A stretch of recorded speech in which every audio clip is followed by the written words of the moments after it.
Whether our intention is to be in a conscious relationship or one that is not, one area that can plague our experience is how to navigate our friendships outside of our current relationship. I went into this episode with the perspective that it can be done in a non-threatening way, but what I then learned was that it is way more intricate than just how my individual experience made me think about it. If we wish to move toward consciousness, then we should consider the subtle energies that are at play discussed in this podcast ep. Even if you are not blessed to be currently patrolling life with another person at this moment, becoming aware of your voids, where they are being filled, and the possible roles you could be playing for your friends who have significant others is an invaluable perspective to always keep an updated view on.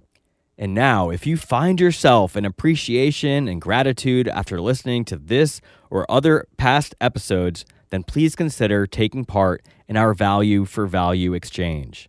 Give back the value that you received by listening to this by sharing the podcast, reviewing us on iTunes, subscribing and interacting on social media and our YouTube channel, offering any of your skills or services that could assist us in our expansion or support us through the good old-fashioned energetic exchange of modern-day currency through our Patreon account.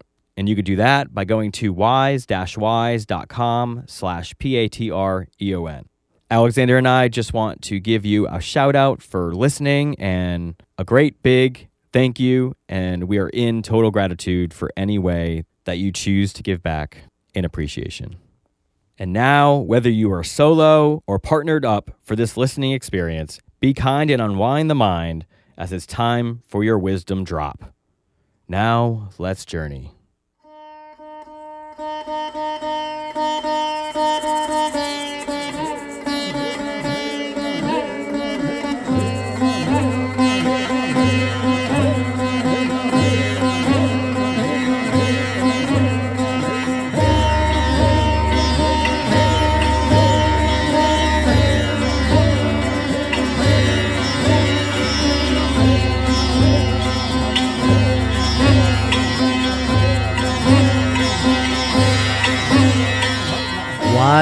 Wise. With Aaron and Alexander. Uncovering our authentic self Through self-awareness, conscious communication, and emotional responsibility. You have found Wise. I am Aaron. Hello, everyone. Alexander here. Alexander is here, and today we are going to be having a open dialogue about the age-old question of friends outside of relationships. And this comes to mind because when I actually met Alexander, I had been recently out of a long-term relationship. It had been maybe a half a year or so, but I was still friends with that person. We had reached a point in our relationship where we kind of just realized we were both friends. And simultaneously, once that realization happened, the attraction for each other just stopped, and it was very platonic. At least on my end. I can't say for sure on her end because I'm not her. But but it seemed like our experience was equal, and it was able to work that way. And we actually went on to help each other date, which is a very cool and ironic thing to have happen. But it was a really good experience for me to be able to have that connection with somebody and then become friends, because now I can take that experience and weigh it against other experiences to see if it's very similar to that or not. Sure. And I remember when I mentioned it to you when we first met, you were kind of intrigued, I guess is a good word. And because you have had your own experiences and your own ideas about that, and you share those with me. I think based on that experience that I've had, and in the past, I've always been that person I've been very fickle, and usually I'm the one breaking off relationships and then deciding, oh, I still want to be friends with you, but, we're just not going in the same direction. I've always been the person moving around a lot, and I'm three diamonds, so right. I have that creative energy, and I guess we can bring in the low side of that, which is the shiny object, always chasing that shiny object. Well said. So my past has always been like still being friends with people. And many people have also asked me, well, are you still friends with that person? Or what does it mean? What do you do? Why do you feel like you need to stay in contact with that person? And I've never really had an answer for that. Like, I've never defined what a friend was to me. I guess to me, a friend was just somebody that I've known.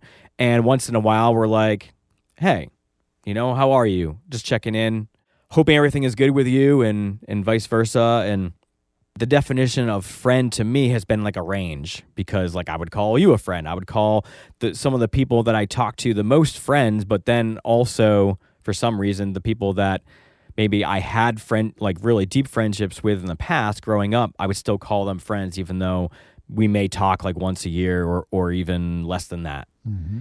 And so, Alexander, I would love to bring you in here, and I would love if we could define friends, if you have a definition that comes to mind, or maybe we could just have a conversation about what they could be. Yeah, and I think this is going to be more like a conversation, because this is possibly the most important facet of this discussion is what defines a friend. Because some people, especially when you're getting into a new relationship, who you call a friend and how you stay in contact with them and how frequently is an issue for a lot of people when they're meeting someone new. And I get asked this a lot. Can men and women just be friends, or can people just be friends? And it's not that they can't. I want to bring in the variables of, what are you getting out of the friendship and what are you giving the friendship? Because every connection takes a certain amount of energy. And whatever energy that you use to keep a connection, you don't have that to give intimately to someone, your children or your mate or something like that. So if we look at each individual as we do have a so-called container of energy, and if we expend more than we gain, then that exhausts us. And when we're looking to build more intimate and conscious relationships, every little bit of energy is important. So I think it's important here to bring in another term that many people may be confusing with friends, and that's acquaintances. And I think that's the very first step, is separating who is really your friend and then who is your acquaintance.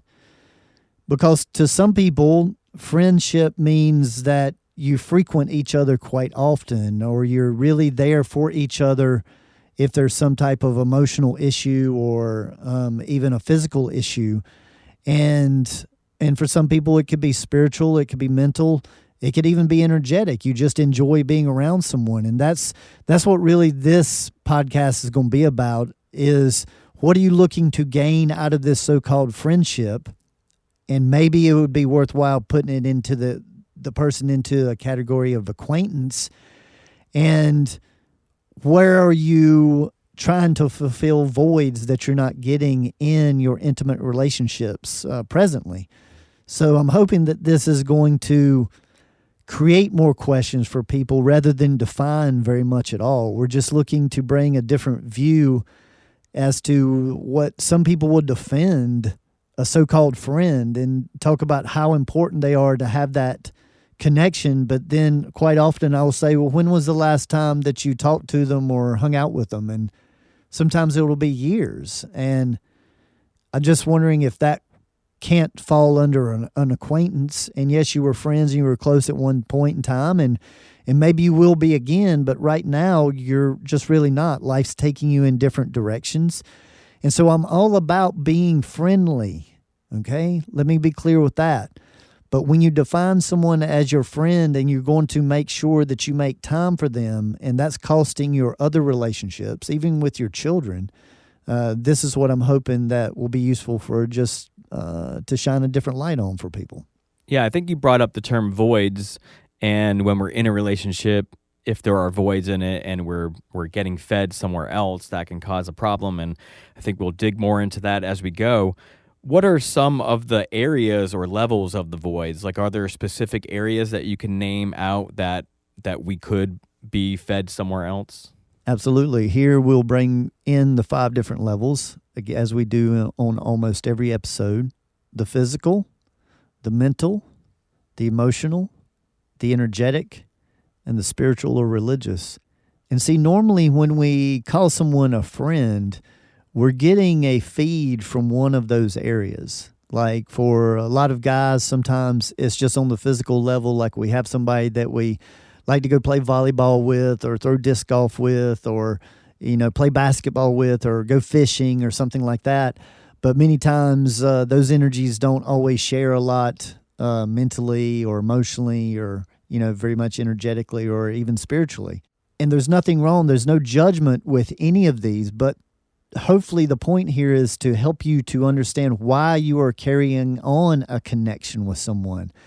And if you're in an intimate relationship and maybe you're struggling with your partner, and maybe say that you're struggling with them sexually, which normally equates to an emotional issue as well. And so there may be a void there of a connection deep enough emotionally to make you feel comfortable enough to really be enjoying sex with your partner. And if you have a friend that you are getting fed emotionally in that way, you may not have it available for your intimate partner. So that's another facet of this that we're going to be discussing, is that when you're getting fed somewhere else, it's not always providing an opportunity for your partner to fulfill that. At the same time, we do need to keep our energy moving. And so people playing these roles is very important, but to be aware of where your voids are in your relationships. Another hypothetical is just maybe a parent that hasn't spent enough time with their kids because they've been busy working, but then a friend calls them up and they want to go mountain biking. And so the parent decides to go, spend that time with their friend and enjoy mountain biking. But see, the child is still missing that physical connection with the father in this situation. And so everyone's not necessarily looking at their energy or their time as their currency. And that's going to be a big facet of today's podcast. So when we do talk about these voids and people are in relationships and they take the time to listen through this podcast episode and maybe after kind of go into a state of reflection and maybe they can identify where their voids are in their relationship, what do you suggest that they do after that? Like, what's the next step? Is it that you bring it up to your partner? Or I would also say that maybe they should assess if they are filling those voids somewhere else too, and maybe talk about it? Yes, and I want to, as coming in with the answer to this question, I want to do my best to clear up that we're going to use the language of heterosexual relationships. But any of you that are experiencing other types of relationships, please flip the language to make it applicable. We're just going to choose one here to be able to describe and give examples, but then we want you to have the freedom to be able to shift whatever verbiage you need to fit your own individual situation, and we respect and honor everyone's choices. So in a heterosexual relationship, if, say, there is a sexual issue, meaning there's an emotional issue, which could be a mental issue as well, you're just not able to get on the same page with your partner, and say that, of course, that's well known between the man and woman that's in the relationship. If the woman goes and has a male friend that is also heterosexual, that she is talking about her emotional issues with, and she's getting filled in that way, it can create a lot of confusion because attraction can be created by a person feeling received. So this is why it would be wise for the woman in that situation to consider not calling on her heterosexual male friend in this type of friendship, because it's going to put more of a strain on the intimate relationship.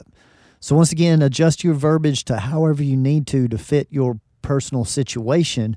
But this is part of what when we discuss conscious relationships, this is a big part of that you understand that your actions has a direct effect on your partner, on your children, on the people that are closest to you. So understanding what the friendship, where you connect on the 5 different levels, and then being realistic with yourself of where your voids are in your relationship can go a long ways with helping make sure that you're not creating more of a wedge between you and your partner by continuing this so-called friendship when it may be fine to continue the friendship, but choosing what you're discussing and the experience that you're having with this external friend can be very respectful and can help the intimate relationship a lot. Yeah, in a conscious relationship, I think the intention of both parties is to look at everything, we can say, from the 5-level perspective or an energetic perspective to see where their actions are either furthering the relationship or helping the relationship or taking away from the relationship. And I think that's really important to have as a mindset when trying to formulate a conscious relationship. Yes, because all relationships are growing. You're either growing closer together or further apart. But there's growing always happening in relationships. And this is a big step into realizing where you're putting your energy, where you're exhausting your energy, and what energy is available to the people that you really want it to be available to. And this can help a person that has been judged as selfish. This can be like a stepping stone to help them to see why other people see them as selfish just by considering, yes, what I'm looking to get out of this situation and where can I give that or maybe get that within my more intimate circle. And I think that can go a long way because most people just aren't aware, once again, that all of these connections, why they have all of these so-called connections. And this is, optimally for 2 people to experience a really pure friendship. They're completely happy in their relationships, both parties on all 5 levels, and there's no void that they're looking to fill. And that's why I say that it just happens rarely that 2 people can get together and there's not an attraction on one or the other sides. And most people are busy defending themselves, saying, hey, I'm not attracted to them at all. But we never know where the attraction point is on the other side. And unfortunately, everyone's not always honest with that, because if you are attracted to someone, you just want to be around them. So, of course, if asked about it, most people will choose to lie about it just so they will get to be around that person more, to have more of an influence. And I think this is a great time to bring this up, to talk about, conscious relationships. And we talk about conscious communication, but many times some of the most important things in relating or being in a relationship happens outside of the communication as well, and that's the actions, and that's what we're discussing here. So we kind of touched upon the physical and the emotional voids, and we kind of understand where those would or how those would play out. But I'm sitting here wondering, are there any voids that are less detrimental to a relationship? And so maybe let's take a walk through all 5 individually, and we can see how they would play out energetically. Yeah. So, with the physical, it's not always sexual. Physical. It can be, just complimentary. Like if someone doesn't get complimented by their mate or feel appreciated, then many times they'll have a friend, possibly of the opposite sex, of that makes them feel good in that way. And this isn't saying that there's anything wrong with that, because we all need to be fed. But the recognition that the void is there is what I want to point out, that to recognize that you're not getting this in your relationship, so you're more susceptible to someone that's a manipulator or someone that is a player, someone that learns that you need that, so they use it to sway you. And this connects back into like standing in your power. So it could be a complimenting the way you dress, even on the physical level. And when we're able to see our voids or where we're lacking that in our life, once again, it can help us to understand how people are influencing and manipulating us. So if you go from the physical, then you go to the mental. Some people in their relationships, their intimate relationships, they don't get fed mentally enough. They're intrigued by the world. They enjoy study, but they might be with a partner that just is happy to go to their job and come home and not do any more study or that type of thing. And so that can be healthy to a certain extent, to have friends where you are able to plug in and get that mental stimulation. And in my relationship consulting part of my work, this is a big part of helping people to see that when you come together with a person or even with a family, that doesn't mean that that person or that family is going to completely fulfill you. So mental stimulation is very important for some people, and it's just not to others. And whether that is in research of things or just growing and expanding your knowledge base, it's just on the intellectual side, some people really get fed by that. Then you go into the energetic side. An energetic side is like our environment, like someone that just makes us feel really good to be around them.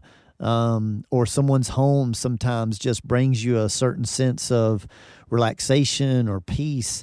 And so when you look at your partner or your family, really checking into how do you just feel in general? Does your energy have to be on guard? Do you feel like you have to that you're getting judged or ridiculed or sized up constantly? So that can make like the energetic environment just not comfortable all the time. So some people retreat to a friend's house to go and be around their friend or out in nature, so they can have a different experience of their environment. And once again, that can be healthy.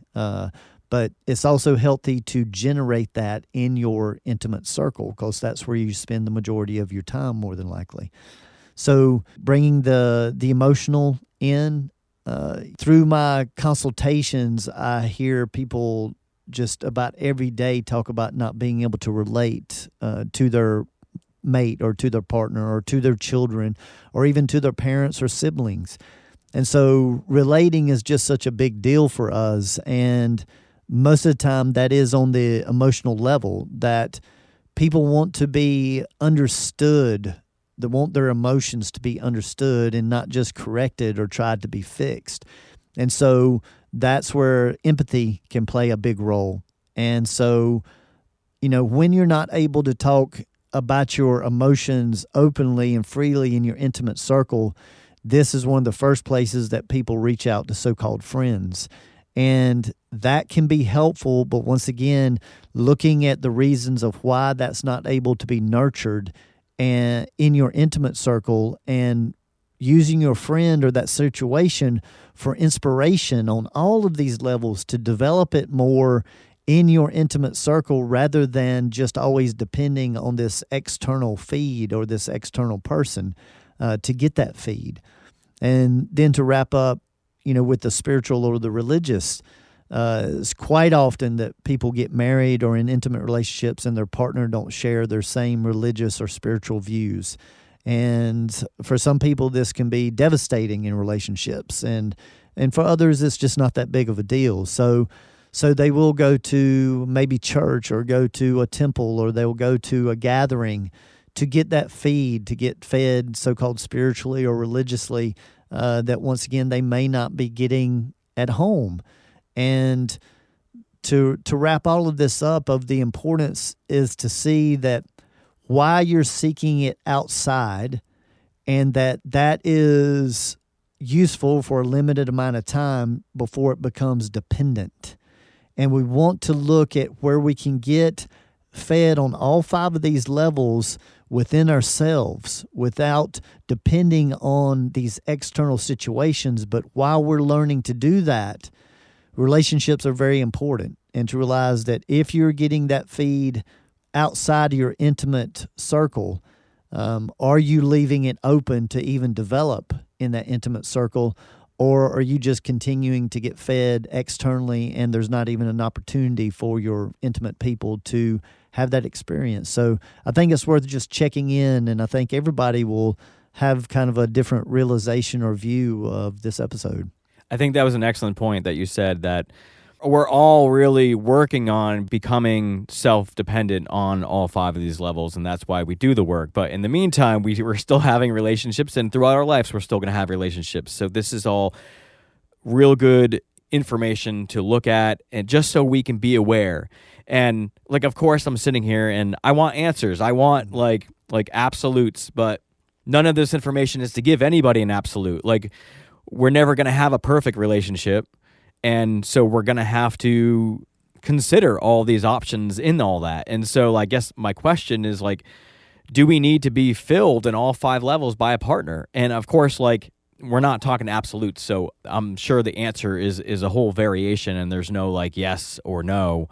But what do you have for that? Yeah, I mean, in the past, that was certainly a goal of mine in past relationships. I felt like that I could have that one person and we could complete each other intentionally on all of those levels. But I wasn't looking at that completion being a dependency, because really what I was working on with those people is that self-fulfillment and working towards both parties being self-fulfilled on all 5 of those levels, so that there is no dependencies, there is no voids that are there. And I think that that's a big confusion with most people in relationships, is that most people relate their ideas of relationships around dependency rather than independency, and that the 2 people that come together that are the most fulfilled individually are going to be able to have the most fulfilling relationship, because there's no dependency. Dependency creates push and pull. And this is why many people have tons of people that they spread their energy out to, because it's safer. You don't have to be as vulnerable if you're able to get a feed from just one little feed from, 100 different people. Then if somebody pulls away, it's not as big of a pull, to where if you just get that feed from 1 to 3 people and one of them pulls away, there's a drastic experience there. So our culture has become inundated with so-called friendships that are at an extremely shallow level, but it's because they're playing a very specific role, and that person can't fulfill that within themselves, and so they have lots of so-called friendships. But when I get them to break down what the friendship really means, many times, such as you suggested, it's hard to describe. And I think that is because it would fall better under an acquaintance, and for you to decide whether it's really worth the energy to keep the energy going to that acquaintance, or is that the separation between friends and acquaintances, is that you can let acquaintances go and then pick them back up at any point in time. And I'm trying to get the understanding that a friendship may infer that you're constantly giving them energy, that you're connected energetically, whether you are verbally or not, or whether you are physically or not. And I think that this could be a good place for people to just kind of recategorize people and realize that, yes, acquaintances, we don't have to give them energy constantly. That might be somebody that we call a friend, but we really don't talk to them but about every 5 years. That's easy to put them in an acquaintance and just be friendly with them when you do cross each other's path. Yeah, I think my hesitancy around removing people from the friend label is that, I guess, to me, that meant that I was cutting them off and was never giving them energy again. And Right. and I Extreme. think I guess Yeah. I guess pretty extreme. So and I think that's why that acquaintance is a buffer. It's still, no, you're in my peripheral, you're in and out of my life, but it's not an energy that I'm going to stay plugged into to consider that a friend. But we're acquaintances, and I'm going to be friendly with you at every point in time that we interact. So there are, of course, different levels that we are being fed in our relationship, which would mean that there's different levels of voids. It's not an all or nothing. It's, 0% to 100%, and we can look at it that way. So are there any types of behaviors that maybe we should consider keeping outside of the relationship, such as like competition things, like you mentioned, playing sports? If you don't possibly get that energy out playing sports, you may bring in the competitive energy into your relationship. Yeah, well, that's a very, very good point, that competition exists in a lot of relationships because normally opposites attract. And with opposites, many times you have different skill sets.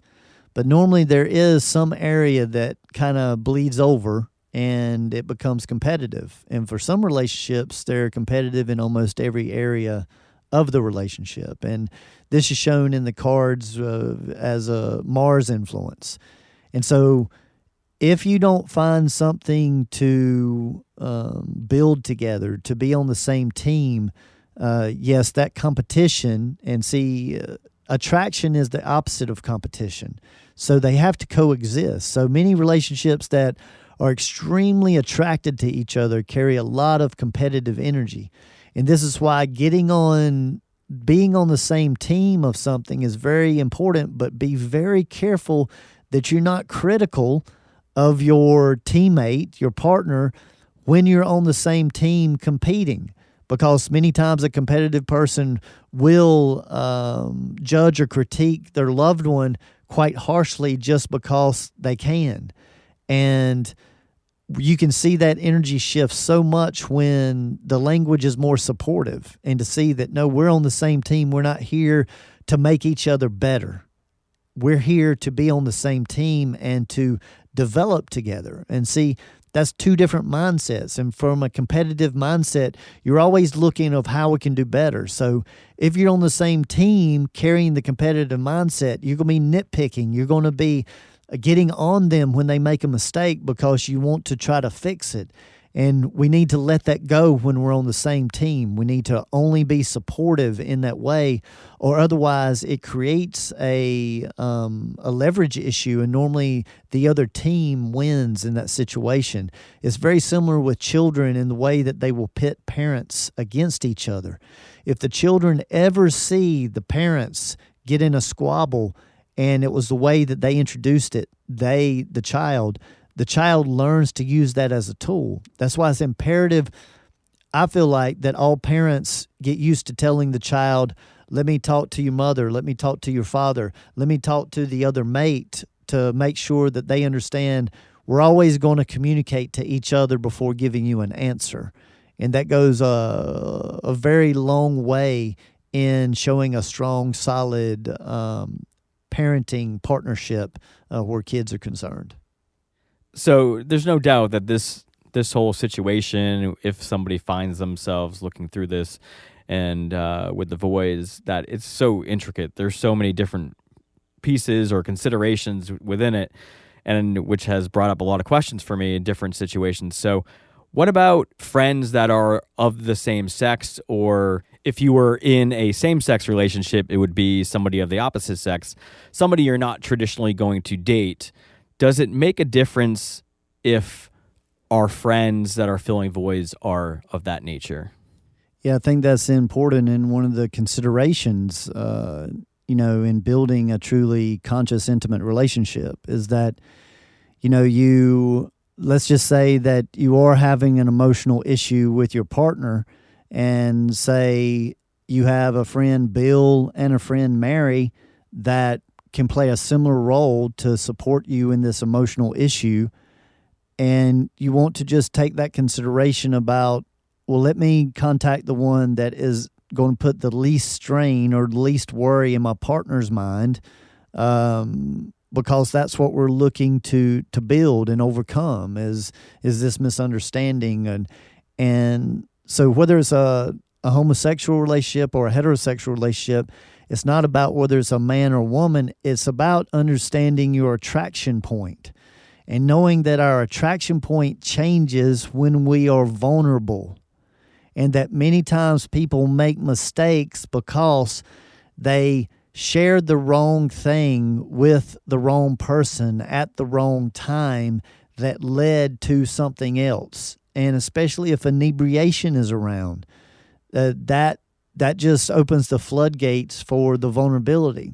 And just taking a time to be aware of your voids, what is the areas in your intimate relationships that isn't being fulfilled, and then being considerate when you go to a friend or a so-called friend to get assistance, whether it's in the physical, mental, emotional, energetic, or spiritual realms, that you're aware of what level that's on, and you're aware of if the person you are going to is going to help the situation or potentially cause more problems for the situation. So this doesn't have to be a judgment on the friendship. It's just that they could be a friend hypothetically in this discussion about these emotions, but because it might make my partner uncomfortable, I'm going to choose not to go to them. I'm going to find someone else that isn't even close to my attraction point to where that won't be an issue for my partner. And so this is just raising your level of intimacy in your relationships and your communication, and paying attention that where you run to when you experience a void, where do you run to get that void filled up? And is that truly helping your intimate relationships, or is it more likely to create more problems? Yeah, and I think also looking at what you actually need in that situation. If it's just to let stuff out, then then you wouldn't need somebody who's more nurturing. Then you could, in my case, go find a dude friend. But if I needed that nurturing, maybe I would go to my sisters or my mother. That's more of a safer choice. Mm-hmm. Yes, and this is about choice, and to realize that many times when you go to a so-called friend or family member for so-called help, they're not often the ideal source, because they can't stand in non-preference. They can't see it clearly because they're attached to you. They care about you. And this is why a therapist or a coach can be very useful, somebody that there's a very clear understanding of the separation here, because most people just need a venting session.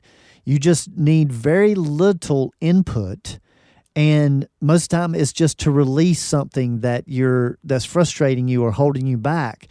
And not often are friends or family members able to not give their opinion. And again, their opinion is going to be swayed by their experiences and their judgments on the person that you're in relationship with. So there's a whole lot of variables there. So the way we utilize these so-called friends is just a very interesting topic. And it can even be helpful to maybe, save getting help with somebody that is clearly that's what they are there for, and that these friends and family members are really there for venting. And maybe you can even precursor that with calling somebody and say, I really need someone to vent to, and, not looking to be fulfilled or that void to be filled with information, with answers, because that's coming with many times a cost of their judgments. And that's not always, or very rarely, is that truly useful information. So the roles of these so-called friends, and then how important they truly are. Maybe they should really be acquaintances, because many friendships create wedges between intimate relationships, and even children and siblings. So I think this is a great topic just for everybody to just kind of do a little check-in on both your voids of what you're missing in your intimate relationships, how those voids make you more vulnerable, and then who you choose to spend your time and energy with, and what you're looking to get out of these 5 levels when you reach out to someone. And most of the time, we really just need to vent. And I think the safest place, if we're on that subject, is to rely on ourselves and go out in nature, like we've talked about many times on many different episodes. And that is to speak your truth and speak it to nature and get out that emotion that you're holding inside, so that when you've exacerbated all that emotional energy, then you can go back to your mate and have more of a conscious view on what the situation took place, right? Yes, and I think that the one reason that most people avoid that, because yes, speak your truth, people, but it's not imperative to speak it to people, because you are going to get opinions right away, almost always. And I think the reason that most people don't take advantage of that is because we've been trained to seek approval, to be told that we're in the right, so to say, to feel that so-called support. And that's what many friends and family, the roles they play. They want to be on your side. And that's why, yes, just going out to nature and releasing it as angrily as you felt it and just get it out, crying, spitting, whatever it takes. And once you release that emotion, then you will be able to see it much more clearly. And maybe that's when you go to talk with someone. That releasing the emotion is such an important step, because if you think it, you need to release it. And many times we'll hold something, especially at work, they'll think it and they'll want to say something, but they don't, because they want to keep their job. And then they don't naturally let that out. But what they'll do is they'll just go complain to other coworkers and like just sit in it and almost just sit and spin in it, but never have a true emotional release. They're creating more of the emotion, just talking with it about people that they know they'll be supported, and this is a negative energy, cesspool that many people get caught up with, especially where work's concerned. Yeah, and if we think about it visually as like a fire, the fire is your emotion and you want it to burn off. And if we're bringing people into our bonfire and they're bringing couches and chairs, and because of their experiences, and so the fire is only getting bigger. Yeah, it just keeps going, and that's unfortunately the way that most people think that they're processing emotions, when really they're just wallowing in it. And they're not processing anything. They're not truly releasing and then filling that void up with a conscious thought. And in the Just philosophy, I call it the 360-degree view. Is yes, release the anger, release the frustration, but they come back in and bring in gratitude at the end for what you do have, what you do see, what you did learn. And that's why one of the pillars is every person and situation that you come in contact with has a lesson in it if you're are looking to learn. And so let's look at this from a single person perspective. Do we need, or is it good practice to go through this process as well, to look to where we have voids in our current life? And do we need to have friends to fulfill every void, or is that why we get into relationships, because we're attracted to somebody who could fill those voids? Yeah, often it is that the pursuit of the relationship is to fill some of those voids. And this is why time single is so important in between relationships, because once again, the ideal is to be completely self-fulfilled, so that you're not entering into a relationship for them to fill a void. Because if they fill a void and you don't continue to work to establish that fulfillment yourself, then that's what creates codependency. And there's really not many other ways for that energy to play out. And unfortunately, a lot of our relationships are codependent based, rather than, like I said, using your opposite to inspire you to become more like them, rather than just utilizing them to fulfill that area in you. And this is the downfall of a lot of relationships. We're attracted to somebody that is our opposite, and then we attempt to change them to make them more like us, and that ruins the connection many times. So as a single person, we can tend to find people to fill our emotional void, and that they could be people that we're friends with that are of the opposite sex, or the people we are attracted to. And then we get into a relationship. And so how do we manage that transition between, having a friend fill that emotional void to then transitioning that over to your new partner? Well, the beautiful thing about a friend feeling that is friends are normally inspiring. Many times, I mean, it does happen from time to time, but a friend energy normally isn't going to just completely fill the void for you, and you're going to be able to go and just get that fulfillment. It's normally that you're going to have an experience with that person and they inspire you in this way. And so you have a friend that is artistically creative, and so you like being around them because it brings the creativity out of you. But yes, if you get in an intimate relationship with them, then competition comes in. You see that you're never going to be as good as them in this creative venture. So then many times the person doesn't want to do it anymore. And so it becomes a divide in the relationship. So this is why once you cross over into that more intimate level, it changes the playground, so to say. And when you're single, many people do use friends or people they meet to inspire them. It's normally you cross over that gray area when you start pursuing them as an intimate mate and then trying to change characteristics about them that were actually inspiring at one point. So I think seeing that, especially answering your question about how a single person navigates that, is truly being honest of how fulfilled they are in all of those levels or all of those areas, and being able to be honest with themselves of separating inspiration and that you're actually going to be codependent on this if you go in an intimate pursuit of that. It just switches from inspiration to the codependency.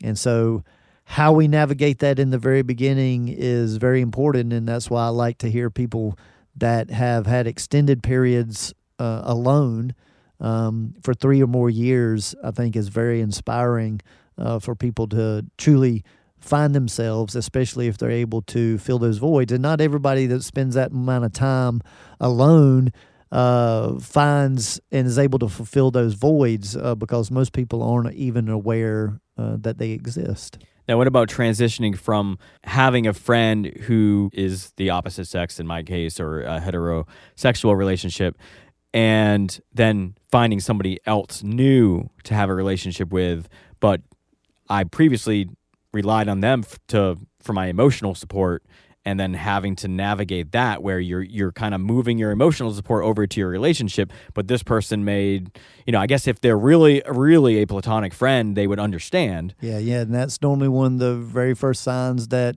it's not as pure as it may have been, because many friends, so-called friends, won't support their friend going into a relationship because they know they have to give something up. And if they don't consider that, they're just not being realistic, because normally in the beginning of a relationship, a person's looking for that person to kind of fulfill all those areas, or at least to give them a chance to be able to. So I think that's a very telltale sign, once again, of how your so-called friend is supporting you to go in the direction of a relationship, and whether it is truly platonic or not. And I've found that more often than not, there is some type of attraction there or jealousy, and it normally shows itself when a person's looking to move closer with someone. And now what about the situation where your friend that is outside of your relationship is of the opposite sex in a heterosexual relationship, or, the one that you're attracted to, and they're also in a relationship? Like, how does that change things up? Well, it can help things, but then it does come down to how the two relationships are fulfilling each other. Is that when the friends come together, what voids, once again, are being played out, and being clear that will probably put a strain on the relationship, the intimate relationships, if these two friends just get together and hang out, because maybe they do connect on a lot of these different levels. And so even though that can be fulfilling, it can be very threatening to the partners.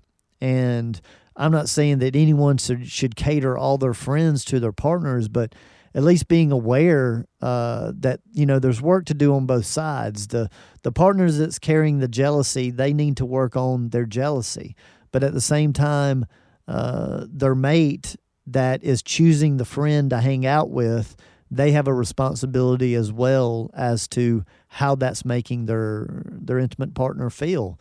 And this just gets down to, yes, whether you're truly pursuing conscious, intimate relationships, or you're just looking to have an intimate relationship at a certain level and then fulfill these other voids or these other areas with external people.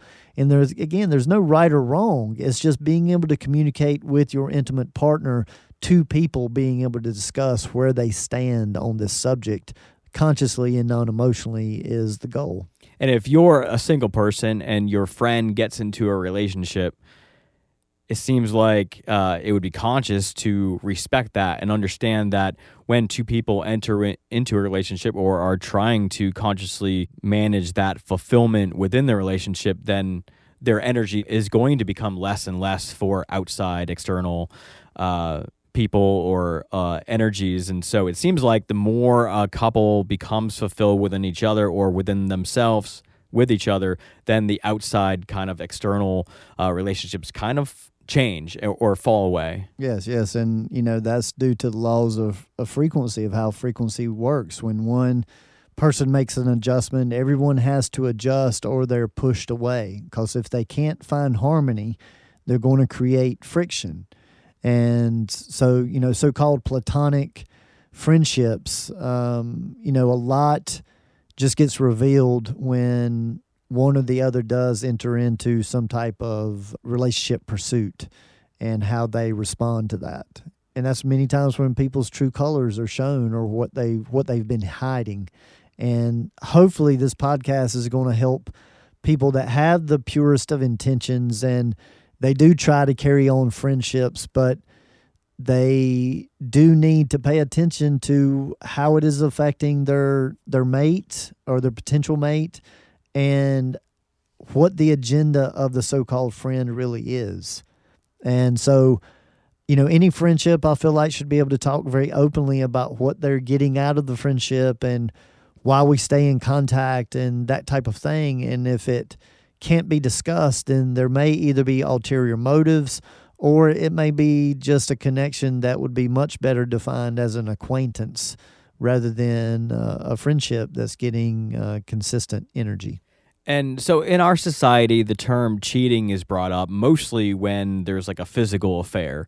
But how would you look at that term, and would you apply that to like the emotional level or maybe could it be considered on all levels? Yeah, once again, if you're not giving your mate the opportunity to experience that level. So if someone is going to say you can physically cheat, then you can also emotionally cheat, and you can mentally cheat, and you can spiritually cheat. And, spiritual cheating or religious cheating may be that you're in a marriage and everyone thinks that both of you are Christian and you go to church, but then one or the other starts dabbling in, something different. And that could be, considered a religious cheating or spiritual cheating.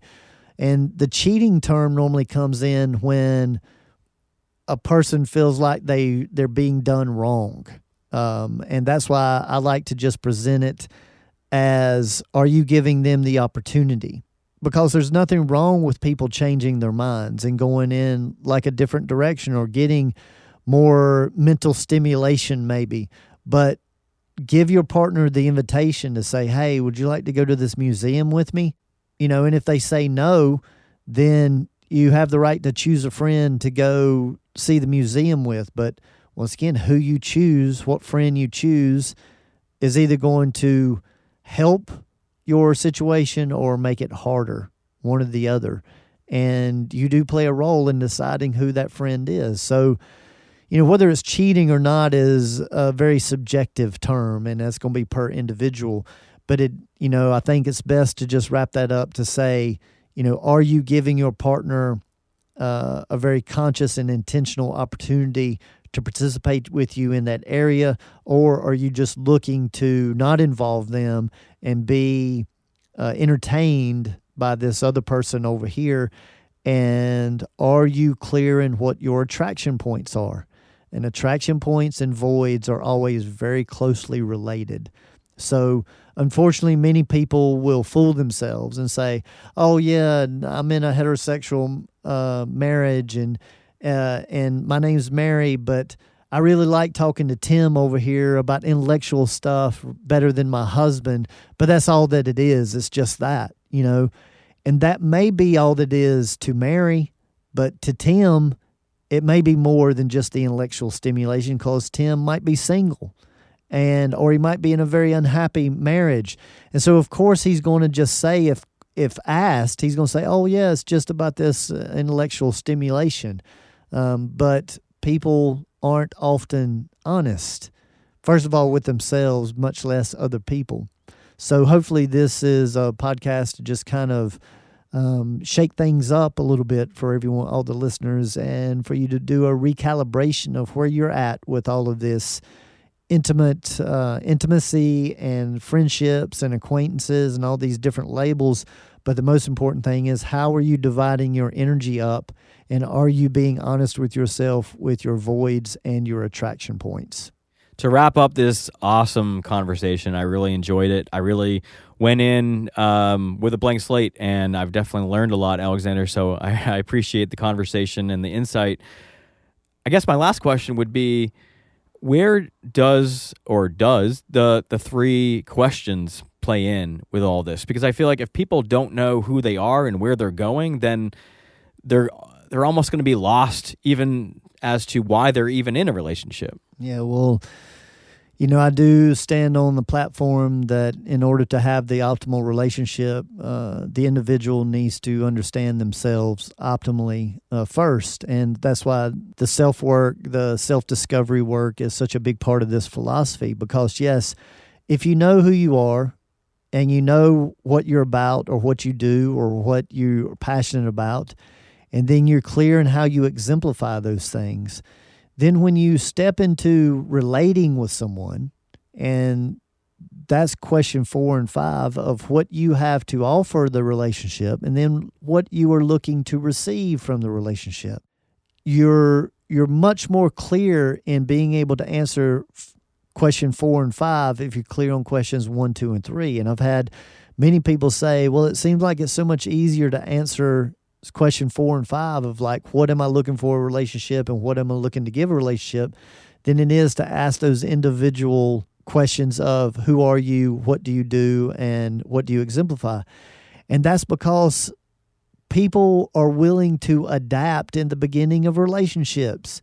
And so they will be entertained by something that is new. So this is where that inspiration is. And it's, "Oh yeah, I'd like to live off grid, and I've never lived off grid, but it sounds great," and then that person lives off grid for a few months, and then they start resenting it and really not liking it, because it's not really who they are. It's just an experience they were looking to have, and they were influenced and maybe even talked into it. But that wouldn't have happened if they would have been clear on those three main questions. And that's why being able to stand in your power, knowing who you are, knowing what you're about, knowing what you're looking to exemplify every time you go out there into the world is just it's a rarity that people are clear on those three questions, and why that's such a big part of this work, and why most people do lose themselves in relationships, because they're busy trying to adapt or do what they feel like will bring them happiness, which is attempting to fill these voids, using other people to attempt to fill their voids, because they didn't choose to focus on those first three questions themselves. Yeah, I think we definitely need to have a podcast on its own to cover those questions 4 and 5. I would love to dive into those. But if anybody wants to check out the 3 questions episode that we did a while back, definitely look into the show notes. You'll find that link there, along with any other episodes that I feel like apply, or any topics that we kind of touched upon, so that you can expand your knowledge and insight on those as well. Alexander, thank you again. This was really awesome. And everybody stay tuned for the 3 minutes of stillness. Much love, everyone.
We appreciate your interest in self-growth, conscious communication, and continuing to ask the wise whys. And remember, gradual changes over long periods of time equals lasting results. The Just Philosophy, as discussed in this podcast, has been developed by Alexander over the last 22 years in his private practice, professional environment, and private studies. The information discussed is intended for educational purposes only. It is not meant as a replacement for conventional medicine. Just remember, knowledge plus experience equals wisdom. Seek the wise. As we continue sharing this information, there are also multiple ways to share and support this work.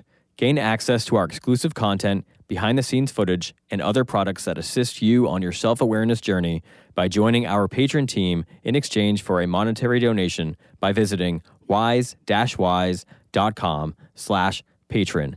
That is wise-whys.com/patreon. Another way of support is by sharing this podcast with receptive individuals or even leaving a review on popular platforms such as iTunes or Facebook helps us introduce this work to others through the listener's words. We are also on most major social networks, so follow us along there or even join our Facebook group community. Continue your journey by visiting Alexander's website, where you are able to book private consultations in person, by phone, or even Skype. Know thyself better with human design and destiny card reports and readings, as mentioned in this podcast. View a calendar of his live performances and class schedule. Peruse his other products such as shirts, CDs, and the revolutionary VibroTune sound vibrational therapy tables that assist with subtle energy alignments. So grab that keyboard and go to thejustphilosophy.com for those goodies. That's thejustphilosophy.com.